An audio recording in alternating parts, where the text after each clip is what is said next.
E aí, meus amigos? Bom ou não? Galera, eu vou começar esse vídeo contando uma piadinha só pra gente descontrair, hein? Cajuru vai se candidatar à presidência em 2022. Era isso. Piada sem graça, né? Mas mesmo assim, pra mim, não deixou de ser piada. No vídeo de hoje eu vou falar do Agripino Doria, que aparentemente foi traído, do Huck, do Supremo, do presidente Bolsonaro e das narrativas nossas de cada dia. Sem mais delongas, pra esse vídeo não ficar gigante, separa a jujuba, fica confortável e bora lá!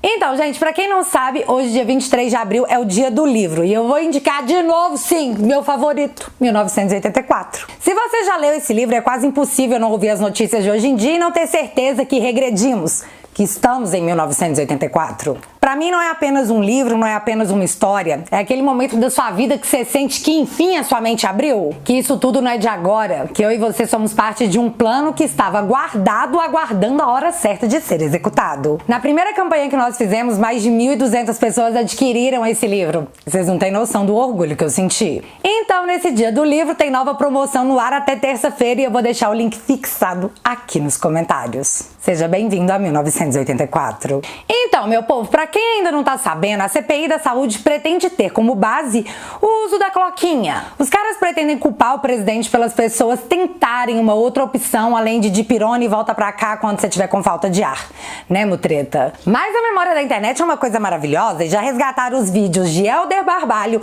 do Flávio Dino e do Agripino Doria fazendo a mesma recomendação. Pensa na cara dos senadores tentando apontar o dedo na cara do presidente sobre esse tema e ele falar: peraí, calma todo mundo.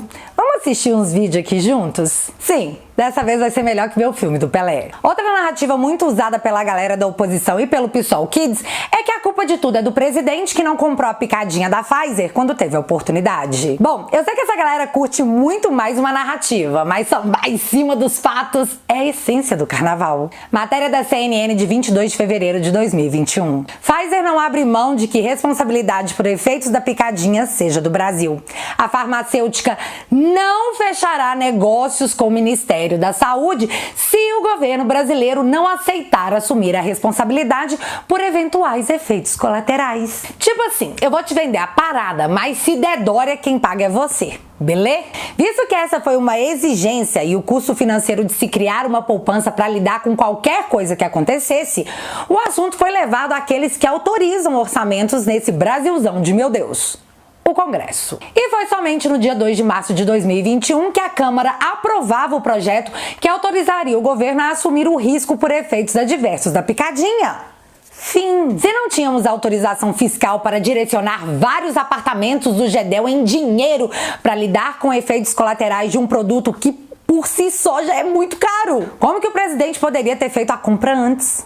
Não poderia. Mas o que interessa para eles é a narrativa vendida. E o que nos conforta é a narrativa desfeita. Porém, não são apenas esses temas que serão levados à CPI. A falta de oxigênio em Manaus também será usada na tentativa de responsabilizar o presidente.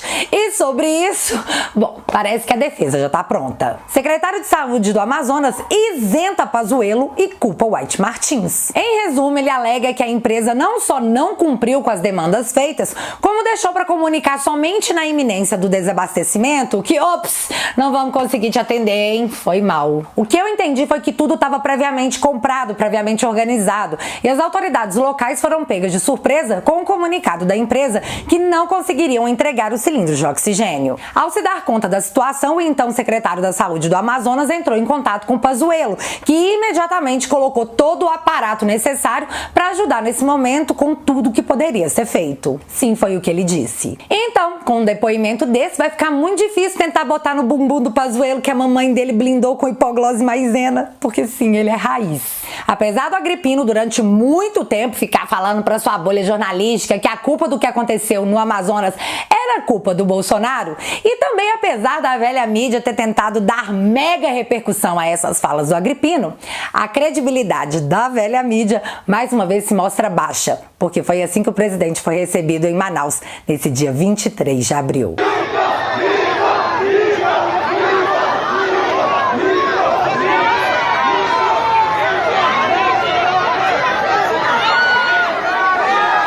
teve recadinho pro Pazuello também. Cara, isso é porque a empresa jura pra você que o presidente tá derretendo. Imagina então se ele fosse popular.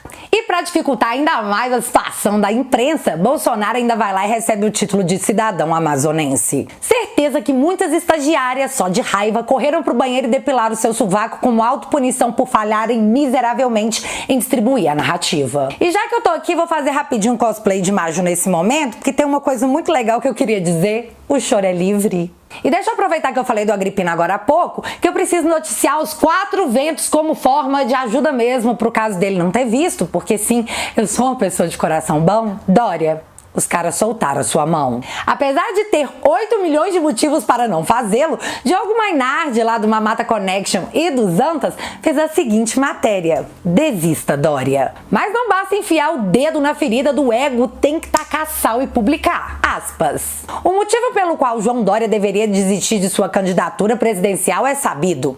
Ele não tem a menor chance de derrotar Lula e Jair Bolsonaro. O único que não sabe disso é o próprio João Dória. Alguém deveria dizer-lhe, e eu estou dizendo, duvido que ele escute. Fecha aspas. Cara do Dória, mão do Mainardi. Nesse momento, sem saber o que fazer, Agrippino correu pra dentro do guarda-roupa. Porém, seu assessor, achando que era uma brincadeira de esconde-esconde, que é super a cara do Dória, né? Super esconde-esconde do seu eleitorado, abriu a porta do armário e disse: Agrippino, prepara o coração, fi. Fizeram outro Dória na sua cabeça. Surpreendendo todo mundo. Sério, dessa vez geral ficou embasbacada. A Cruzoé fez a seguinte matéria: o braço flangoflitense de Dória. Gente, os caras expuseram pra quem quisesse ler que as relações comerciais do Agrippino com o povo flangoflitense não eram teoria da conspiração da galera com chapéu de alumínio. Tem licitação recente pra obra no metrô, tem concessão de rodovia e até pagamentos à TV Bandeirantes, que aconteceu no fim de 2019 e que, por sinal, o Dória estava lá presente, sabe? Para celebrar a união comercial da galera. A matéria comenta que desde 1987, Dória é best friend desse povo e sempre estava lá quando pintava uma oportunidade, uma parceria. Ou seja, temos aí mais um relacionamento mais duradouro que muitos casamentos do século XXI. Mas o maior destaque dessa matéria foi pro advogado Marcelo Braga, que parece que comanda a lide flangoflitense. E isso aconteceu porque quando Dória se elegeu, ele teve que se afastar da gestão da lide, sua empresa. Então pessoas foram delegadas para fazer essa função, além de ter transferido sua participação societária na empresa para o seu filho João Dória Neto. Você não tem Agrippino, seu filho do Dória? Já o braço direito da lide flangoflitense ficou pro advogado, que teve coragem de pagar 150 mil reais em uma escultura feita por Bia Dória, aquela que acha que o povo tá na rua porque quer. Enfim, a Cruzoé diz que teve acesso a documentos que mostravam alguns dos valores recebidos em 2018, que vão de alguns milhares de reais até 2,3 milhões de bonoros e mais. Disse que a lide flangoflitense está nesse momento debruçado em cima da picadinha do Dória. É sério isso mesmo? Nossa, tô besta, menina, chocada. Quando questionado pela Cruzoé, o advogado presidente da lide flangoflitense sobre os pagamentos recebidos pelo escritório de empresas com contratos públicos financiados por você, e sobre retiradas de dinheiro em espécie, o escritório respondeu por nota que isso tudo é privado e eles estão protegidos pelo sigilo profissional previsto em lei. Touché. Mas para finalizar a matéria, dentre muitas outras coisas, porque isso aqui é um mini resumo, a Cruzoé encerra dizendo que a tentativa do governador de se desvincular da mistura de interesses entre as suas ligações com o povo do flangoflito não cola nem em mandarim. Bicho, que final afrontoso, adorei. Não cola nem em mandarim. Agrippino deve ter quebrado o celular na mesa, né? Porque não é isso que ele faz quando ele fica nervoso? Agora, os motivos que levaram os Antas a abrir esse fogo amigo contra o Agrippino não podem ser ignorados. Se eu tivesse que apostar meu dedinho do pé, que é inútil, só serve pra achar móveis no escuro, eu arriscaria dizer que um nome muito mais forte apareceu. Alguém com mais influência, mais experiente, alguém com mais tato, com mais taço, gerenciar? Será? Não sei, mas pode acreditar, porque os caras dão tão na cara que rapidinho a gente descobre. Por hora, Agora, alguém, por favor, manda entregar um fandangos pro Agripino que ele deve estar precisando. Mesmo morando em um palácio, deve ser muito difícil constatar que não interessa se você tá despejando muito dinheiro.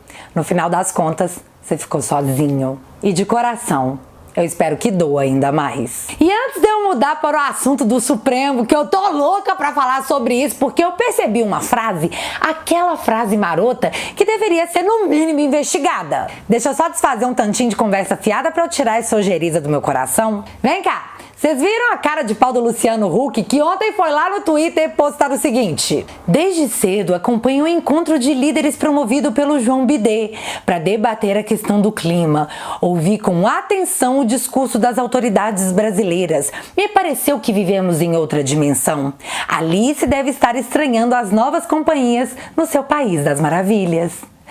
Então, os caras estão tão chateadinhos porque apesar da Anitta ter rebolado pela Amazônia e um monte de famoso verificadinho lá no Twitter ter tentado boicotar uma possível relação do Brasil com o governo do João Bidet, os Estados Unidos avaliaram que o discurso do Bolsonaro foi lindo, foi construtivo. Então você imagina o tamanho da frustração dos caras ao constatar que o seu Bidet tá nem aí pra eles, que na fila do pão eles representam aquele cara que tá na padaria querendo comprar cachaça? Tipo, meu filho, o que você tá fazendo aqui? Mas eu citei o cara pálida do amigo do Aécio Neves porque, se não me falha a memória, não foi ele que foi condenado pela justiça por degradação ao meio ambiente por ter construído uma mansão em Angra dos Reis? Sim, foi ele mesmo. Seu Huck, você manda um beijo pra Alice em nosso nome, tá ok? Sério, eu não sei porque que esses caras acham que a gente esquece. Mas aí eu lembro que o Collor tá aí pra mostrar que a gente esquece mesmo.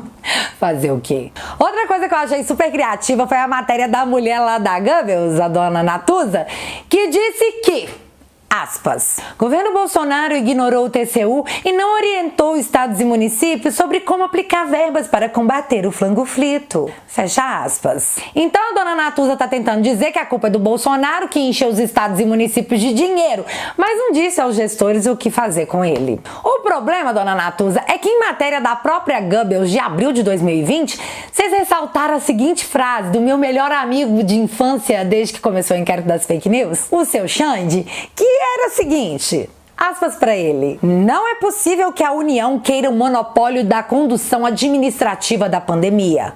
É irrazoável. Fecha aspas. E o entendimento naquela sessão era que governadores e prefeitos conheceriam melhor as suas regiões e saberiam melhor como lidar com as necessidades de cada local, que varia, né? O Brasil é muito diversificado. E já que a velha mídia não consegue mais atacar o presidente com a picadinha, que já passamos dos 50 milhões, não conseguiram fazer o João Bidet brigar com o Bonoro por causa do clima, só resta uma única saída. Lula é um homem de centro e sofre preconceito de empresários, diz ex-ministro. Sim, Lula é um cara de centro, desse centro aqui, certinho? Todo mundo viu, né? Foi um assunto super comentado. E sobre os empresários não confiarem no Lula, eu realmente acho isso super preconceito mesmo. Quem eles pensam que são para serem ladrofóbicos em pleno 2021? Esses caras não assistem TV Justiça, não? Os caras lavaram o Lula com shampoo de bebê neutro. O cara tá novinho. Na sessão de ontem do Supremo, o plenário se reuniu para decidir se a decisão da segunda turma de tornar o Moro no suspeito era realmente válida. E com a ajuda do caso Conká, que sim, voltou a ser caso Conká porque me fez de Cláudia sentada? Sim, porque eu comprei o boi do cara na votação da segunda turma quando ele deu uma aula dizendo que provas ilícitas não devem ser aceitas. Mas ontem ele foi lá e fez um Dória na minha cabeça. E assim, a suspeição do Moro foi reafirmada pelo plenário do Supremo. Mas para não dizer que eu perdi de todo o meu tempo, nós tivemos Barroso esfregando a cara do Lewandowski no muro chapiscado, dizendo: fora milhões de desempregados que esta operação causou. Ministro Lewandowski, me permite, Vossa Excelência acha que o problema, então, foi o enfrentamento da corrupção e não a corrupção? Não. Mas o melhor de tudo para mim foi o final. Mais um round de Barroso versus Gilmar. Se os dois órgãos têm o mesmo nível hierárquico, um não pode atropelar o outro. Quem tem que decidir. Depois me diga. Talvez isso exista. Eu queria. Talvez isso exista no. Eu estou argumentando juridicamente, não precisa vir com grosserias. Nós estamos. Talvez isso exista no Código do Russo. Aqui não. Nunca vi isso. Existe no Código do Bom Senso. Não. Respeito aos outros. Se um colega acha uma coisa e outro acha outra, é um terceiro que tem que decidir. E não Acabei de provar que o órgão que tinha competência para isso era a turma. Não sei. Não isso. Mas depois da vista, nós vamos, cada um coloca o seu ponto. Fux, cala a boca! O reitor afetou ao pleno, é para o pleno. Vossa Excelência sentou em cima da vista 2 anos e se acha no direito de depois ditar regra para os outros. Bom, eu vou encerrar a sessão. Eu vou encerrar. Deixa eu exercer. Eu concedi a palavra a todos. O moralismo é... Eu concedi a nada palavra... de moralismo, é só respeitar a pátria da imoralidade. Vamos lá. Eu concedi a palavra a todos. Agora vou exercer exatamente a minha presidência.